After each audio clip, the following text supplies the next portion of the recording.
আপনারা জানেন বাংলাদেশ একমাত্র র্যাব ফোর্সেসের আগে একটা এলিট শব্দ লাগানো আছে, অর্থাৎ র্যাব ফোর্সেসকে এলিট ফোর্স হিসাবে সম্বোধন করা হয়েছে এবং আমরা 7টা বাহিনী মিলে কাজ করে থাকি এবং আমাদের একটা মটো আছে। মূল মটো হচ্ছে আমাদের বাংলাদেশ আমার অহংকার।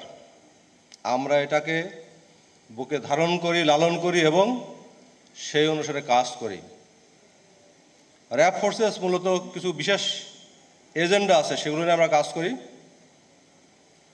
শুরু থেকেই এ পর্যন্ত র্যাবের যে কর্মকাণ্ড আপনারা জানেন, র্যাব ফোর্সের সদস্য যে কোনো কাজে, যেটা বলেছি আমি, বাংলাদেশে আমার অহংকার, এই মূল মন্ত্রকে ধারণ করে সে কিন্তু কাজ করে, তার জীবনে মায়া সে করে না। যার কারণে এই স্বল্প সময়ে আমার অনেক সহকর্মী জীবন দিয়েছে। আমরা যেটি চাই, আমি শুধু র্যাবের ডিজি হিসাবে না, এদেশের একজন সাধারণ মানুষ হিসাবে, জাতির পিতা বঙ্গবন্ধু শেখ মুজিবুর রহমান সারা জীবন অনেক ত্যাগ করে দেশকে স্বাধীন করে দিয়ে গেছেন। তার সুযোগ্য কন্যা আজকে বাংলাদেশকে একটা উন্নয়নের রোল মডেল নিয়ে গেছেন। সেই উন্নয়নের সুফল যদি ভোগ করতে হয়, তাহলে দেশের আইন শৃঙ্খলাকে স্বাভাবিক রাখতে হবে। আর সেই জন্য আমার সুযোগ্য স্বরাষ্ট্রমন্ত্রীর নির্দেশনায় এদেশের আইন শৃঙ্খলা রক্ষাকারী বাহিনী যখন যেটা প্রয়োজন সেটা করতে বদ্ধপরিকর এবং সেটা করবে। অর্থাৎ আমরা চাই এদেশের বিভিন্ন শ্রেণী পেশার সাধারণ মানুষ যাতে নির্বিঘ্নে চলাচল করতে পারে, স্বাভাবিক জীবনযাপন করতে পারে। সেই জন্য যা যা করার সেগুলো করার জন্য আমরা সবসময় তৈরি রয়েছি। এবং আপনারা জানেন এদেশে একসময় জঙ্গির উত্থান হয়েছিল 2004 সালে নর্থ বেঙ্গল থেকে। আমি দীর্ঘদিন সেখানে কাজ করেছি, এডিশনাল রিয়াজ হিসাবে কাজ করেছি। হয়তো আমরা বলতে পারি যে আমরা নির্মূল করতে পারি, বাট আমরা নিয়ন্ত্রণ করেছি। এবং সব ক্ষেত্রে বলবো যে আমরা নির্মূল করতে পারিনি, কিন্তু প্রত্যেকটা জায়গায় যারা সন্ত্রাসী বলেন, অস্ত্র জলদস্যু বলেন, বনদস্যু বলেন, আমরা নিয়ন্ত্রণ করতে সক্ষম হয়েছি। এবং এটাও ঠিক, বিশ্বের এমন কোনো দেশ নেই যে দেশ ক্রাইম ফ্রি আছে এবং কোনো জায়গা থেকেই কেউ অপরাধকে নির্মূল করতে পারে না, নিয়ন্ত্রণ করতে পারে। এবং সেক্ষেত্রে আমরা সফল এবং সেই কৃতিত্ব আমাদের মাননীয় স্বরাষ্ট্রমন্ত্রী মহোদয়। যে কথা বলে গেছেন আমার আইজিপি মহোদয় এবং পুলিশ কমিশনার সিএমপি, যে আমরা তো শুধু মানুষকে ধরে জেলে দিতে পারতাম, এই তো আমার কাজ, অপরাধীকে ধরে আইনের আওতায় সোপর্দ করবো, এটাই কিন্তু মূল আইন শৃঙ্খলা বাহিনীর কাজ। তাই আমরা এই কাজগুলো কেন করছি? আপনারা জানেন মাননীয় প্রধানমন্ত্রী, সে কিন্তু শুধু প্রধানমন্ত্রী নয়, একজন মানবতার নেত্রী। উনি সবসময় বলেন যে দেখো, একজন অপরাধীকে যদি তুমি ধরে কিছুদিন জেল খাটানোর পরে এসে যদি আবার সে ওই কাজই করে, তার থেকে বেটার তুমি যদি তাকে পুনর্বাসন করবে, সেটা আরও ভালো না?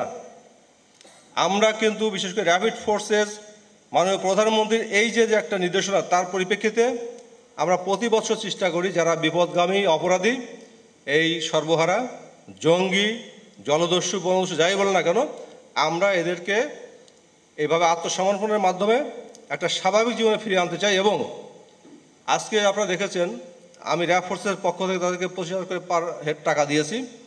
আমরা একটা আবেদন করব মাননীয় স্বরাষ্ট্রমন্ত্রীর মাধ্যমে এবং মাননীয় প্রধানমন্ত্রীর নির্দেশনায় রয়েছে, ওনার ওখান থেকে কিছু আর্থিক সাহায্য দেওয়া হবে যাতে তারা সমাজে কিছু একটা করে খেতে পারে।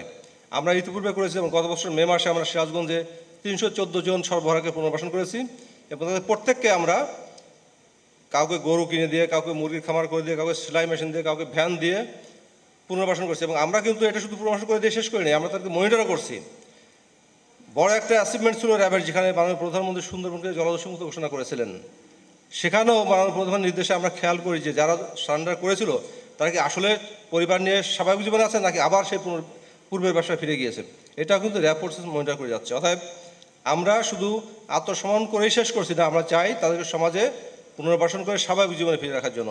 তা আমি বিশ্বাস করি আজকে যারা এখানে আত্মসমর্পণ করলো তারা অত্যন্ত ভাগ্যবান, তারা স্বাভাবিক জীবনযাপন করবে আমরা সেই আশা করি। পক্ষান্তরে যারা এখন বাকি রয়ে গেছে, হয়তো তারা তাদের ভুল বুঝে অচিরেই আত্মসমর্পণ করবে, আর না হলে আমি বিশ্বাস করি র্যাব ফোর্সেস কিন্তু যেভাবে হোক না কেন তাদেরকে আইনের আওতায় অবশ্যই নিয়ে আসবে। আমি যেহেতু সর্বশেষ বক্তা হিসাবে ধন্যবাদ দেওয়াই আমার দায়িত্ব, অর্থাৎ বেশি লম্বা বক্তব্য রাখবো না। যেহেতু আমার চাকরিও শেষ, বলতে গেলে আর কয়েকদিন আছে, তো শেষ দিকে যেটা বলবো যে আমার চাকরির শুরু থেকেই এই সর্বহারা, জঙ্গি, জনদস্যু বনদস্যু নিয়ে অনেক কাজ করলাম। মাননীয় প্রধানমন্ত্রী যে একটা ঘোষণা দিয়েছিলেন, মাদক এবং জঙ্গির বিরুদ্ধে জিরো টলারেন্স নীতি, আমরা জঙ্গির ক্ষেত্রে সফল হয়েছি, বাট একটা ক্ষেত্রে সফল হতে পারিনি, মাদক।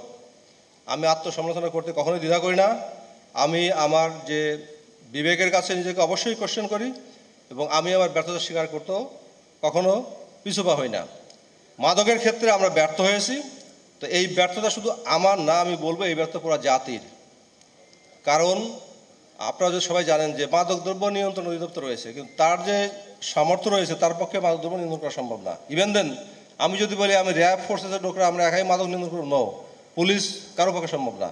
অতএব আমাদেরকে মাথায় রাখতে হবে, যেহেতু এখানে আমার প্রিয় সাংবাদিক ভাইরা আছেন, আপনারাই তো আমাদের সব কিছু তুলে ধরেন সমাজে।